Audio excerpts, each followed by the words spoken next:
Shalom, Bapak Ibu yang dikasihi oleh Tuhan, kita berjumpa kembali.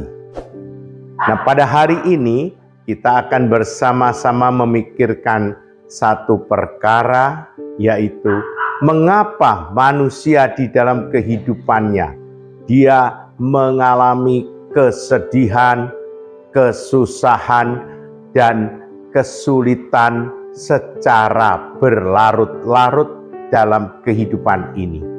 Begitu pula kalau kita berkata, mengapa manusia harus terjebak di dalam penggunaan obat-obat yang terlarang?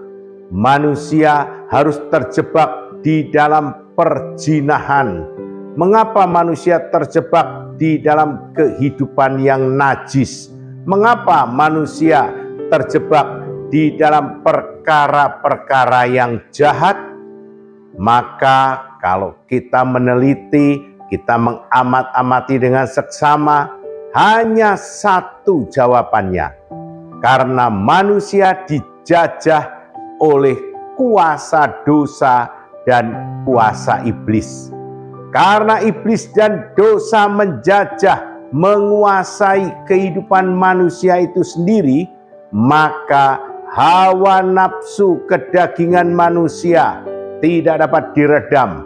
Hawa nafsu manusia yang ingin melampiaskan segala kebejatannya, tidak ada yang dapat menahan. Karena perkara-perkara inilah, maka kita berkata manusia tidak merdeka.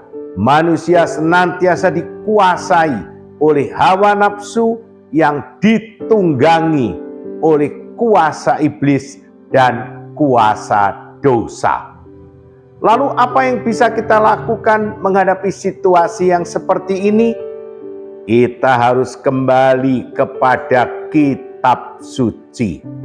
Nah, di dalam 2 Korintus pasalnya yang ketiga, ayatnya yang ke-17, di sana dikatakan demikian kepada kita, sebab Tuhan adalah roh, dan di mana ada roh Allah, di situ ada kemerdekaan.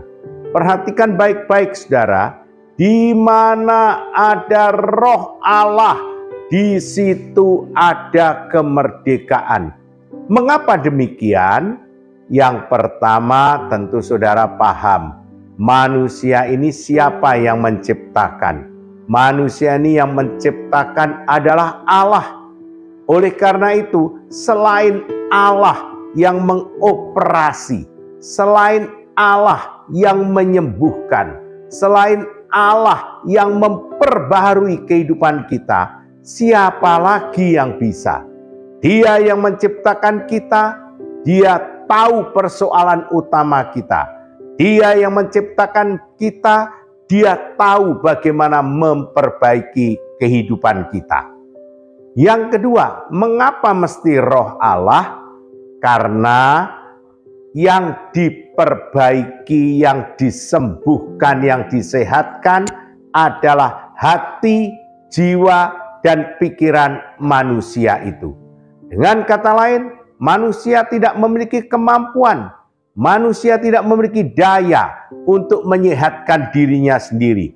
Oleh karenanya dia butuh kemurahan Tuhan, dia butuh pertolongan Tuhan. Dan kitab suci berkata, di mana ada roh Allah, di situ ada kemerdekaan. Sampai di sini, tentu saudara bertanya kepada saya, bagaimana kita bisa mempersilahkan roh Allah bekerja dalam kehidupan kita? Maka kitab suci di dalam 2 Korintus pasalnya yang kelima, ayatnya yang ke-17 berkata demikian kepada kita. Jadi siapa yang ada di dalam Kristus, ia adalah ciptaan baru. Yang lama sudah berlalu, sesungguhnya yang baru sudah datang. Siapa yang ada di dalam Kristus, artinya apa? Orang yang mau beriman, yang mau percaya, yang mau menerima Yesus Kristus sebagai Tuhan dan Juru Selamat. Ketika orang itu menjalani kehidupan imannya bersama dengan Yesus Kristus, maka apa yang terjadi?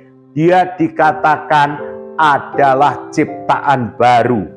Ciptaan baru, saudaraku, berarti apa? Berarti ada pembaharuan, ada perubahan ajaib, ada sesuatu, saudaraku, yang menjadikan kita baru. Kemudian kitab suci berkata, yang lama sudah berlalu, sesungguhnya yang baru sudah datang.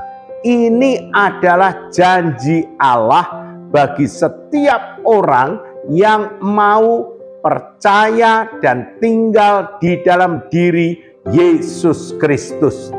Nah, oleh karena itulah saudara-saudara, Allah begitu mengasihi saya, Allah begitu mengasihi saudara. Oleh karena itulah Allah menawarkan kepada saudara, engkau mau merdeka, Dia siap untuk memerdekakan saudara. Dengan satu syarat, saudara harus ada di dalam Kristus. Saudara harus mengakui Yesus Kristus sebagai Tuhan dan Juru Selamatmu. Maka Dia akan bertindak bagi saudara. Oleh karena itu, saudara-saudara yang dikasihi Tuhan, percayalah kepada Tuhan Yesus Kristus, maka kemerdekaan akan menjadi milikmu. Amin.